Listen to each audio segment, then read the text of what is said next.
Գյումրիի շուկայից ստուգումների արդյունքում մեկ օրում առգրավվել է 111 կիլոգրամ միս, Կոտայքի մարզից 61։ Այսպիսի ստուգումներ այս օրերին ամբողջ հանրապետությունում են։ Սա արդեն Գեղարքունիքում առգրավվածն է անհայտ ծագման ձիու 965 կիլոգրամ միս, որը պիտի վաճառվեր Երևանի Գումի շուկայում եւ Վանաձորում։ Մսեղիքը ոչնչացվել է տեսուչների վերահսկողությամբ։ Հատկապես ճանապարհների այդ հատվածներն են փորձում վերահսկելի դարձնել։ Գիտեք, մարդիկ հենց տեսուչներին տեսնում են, դա արդեն դարձել է, այսպես ասած, գործելավոճ, անմիջապես լցնում են նորից մեքենաները, փորձում են թաքցնել միսը եւ այլն, բայց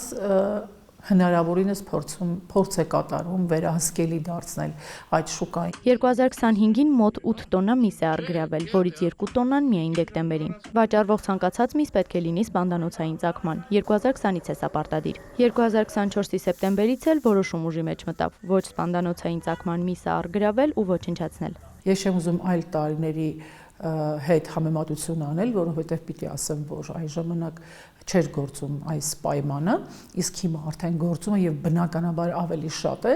բայց չեմ կարող նաեւ չֆիքսել այն փաստը, որ հատկապես խանութներում վաճառքի, մսի վաճառքի խանութներում, այն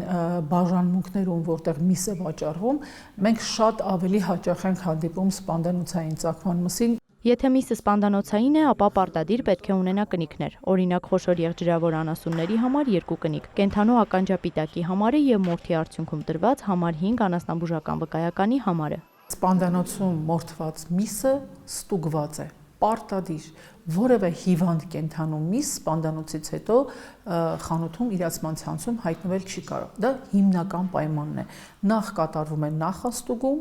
արտաքին զննում է կատարում, մորթից հետո կատարվում է ներքին օրգանների լաբորատոր փորձաքննություն եւ անպայման, եթե Աստված մի արասե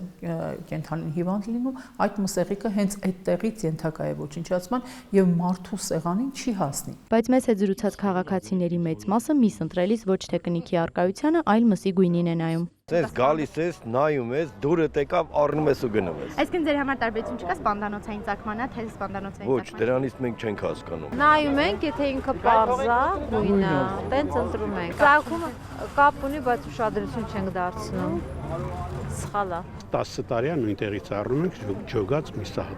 հատուկ միսը։ Կարևոր է, որ նորմալ միս լինի, ինչ որ հատուկ վարակ չունենա։ Ուղղակի պետք է գնես անես մարդուց, ով որ վստահելի է։ Չենք կարող իմանալ, թե սպանդանոցիցը որն է։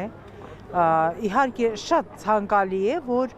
բժշկական կոմիսիա անցած լինի։ Միայն մեկը նշեց, շատ է կարևորում, փաստաթուղթն էլ պահանջում է։ Բայց ոչ բոլոր դեպքերում են տրամադրում։ Ես ինքս սովորել եմ տարբերել միսը, եթե մատով սխմում ես մսի վրա ու ինքը ինչ որ հետ կա թողնում, ես այդ միսը չեմ վերցնի։ Կանքելը դժվար չի ինձ թվում է։ Գիտեք ոնց այդ կանքելը դու չգիտես ով է կանքե, ինչ կնիկ հադրևերեն։ Եթե անգամ միսը սպանդանոցային ծագման է, ինչպես վստահ լիներ, որ սպանդանոցում մորթը ճիշտ է իրականացվում ու դուրս է գալիս մաքուր ու առողջ միս։ Դեկտեմբերի սկզբից ստուգումներ են բացվել բոլոր սպանդանոցներում, այնպես չի որ սպանդանոցները այսպես կան ու իրենք կարող են ինչ ուզեն անեն, ոչ։